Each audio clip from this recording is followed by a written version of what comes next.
Okay, let's talk about something we've all felt. You do everything you're supposed to do. You go to bed on time, you get your solid 8 hours, but when that alarm goes off, you feel like you've been run over. Your brain's in a fog, your body feels like it's made of lead, and you're already dreaming about getting back into bed.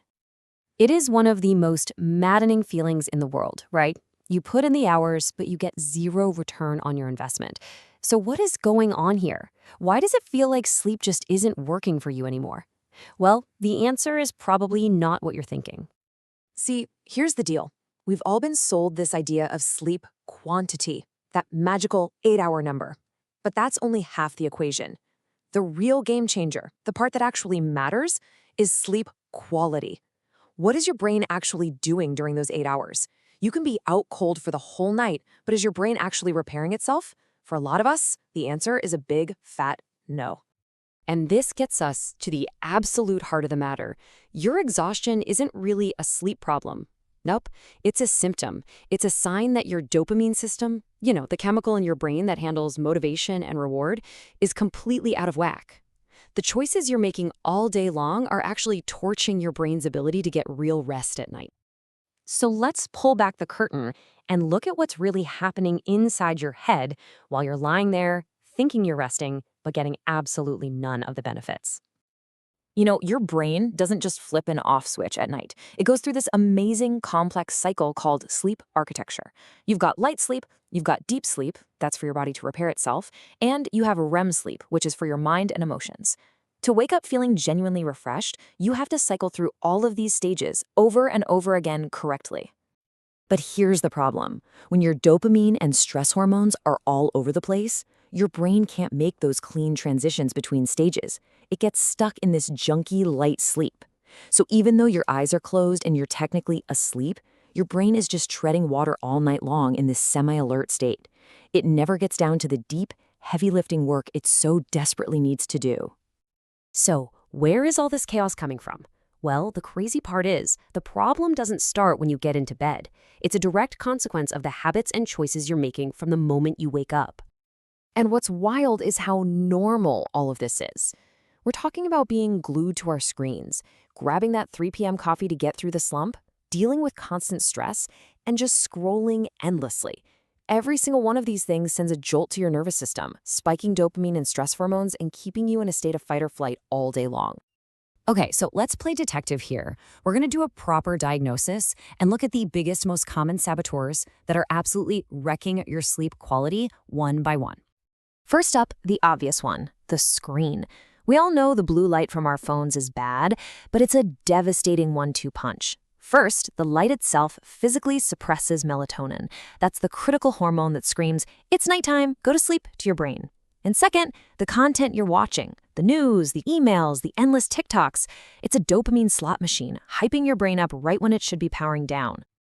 And the effect isn't small. Just look at this number. That little screen can slash your melatonin production by up to 50%. That is a massive blow to your body's natural sleep-inducing signal. All right, saboteur number 2, our beloved caffeine.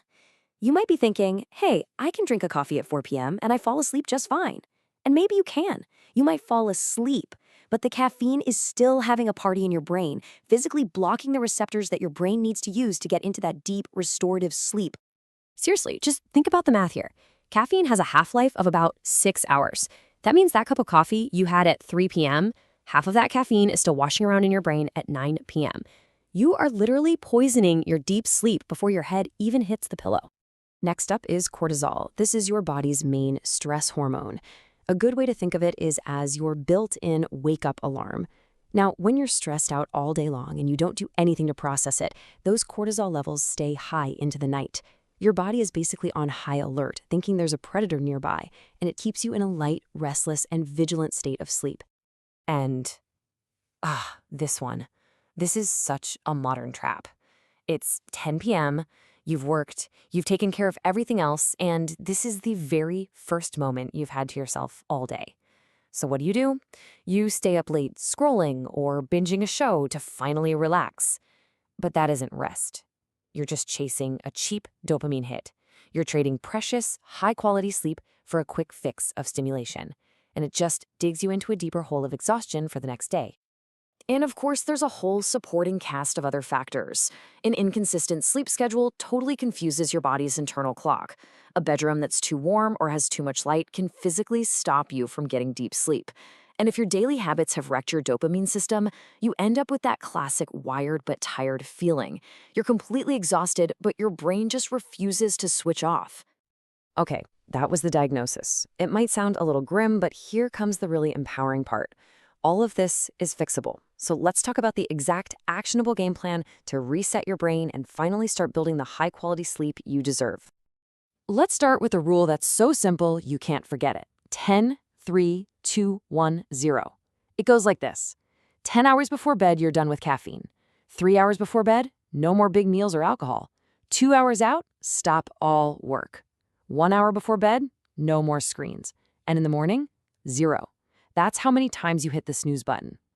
This creates a predictable, powerful wind-down runway for your brain every single night.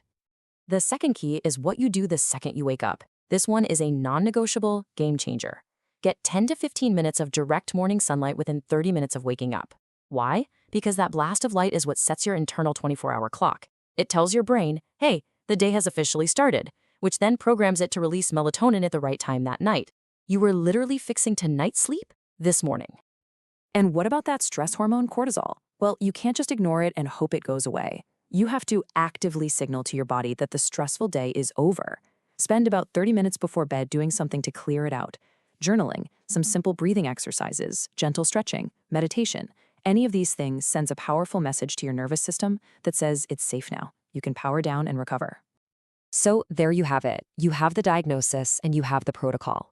The only question left is, how do you actually put this into practice and take back control of your energy? I think this quote just nails it. The exhaustion you feel every single morning isn't a failure of your ability to sleep, it's the check engine light on your dashboard, screaming at you that your daily lifestyle, your habits, your stress, your environment needs a tune-up. And honestly, that's fantastic news. It means you are not powerless here. Quality sleep isn't something that just happens to you if you're lucky. It's something you build decision by decision, starting from the moment you wake up. You are in control of your caffeine, your screen time, your morning routine. You are in the driver's seat. So here's the challenge.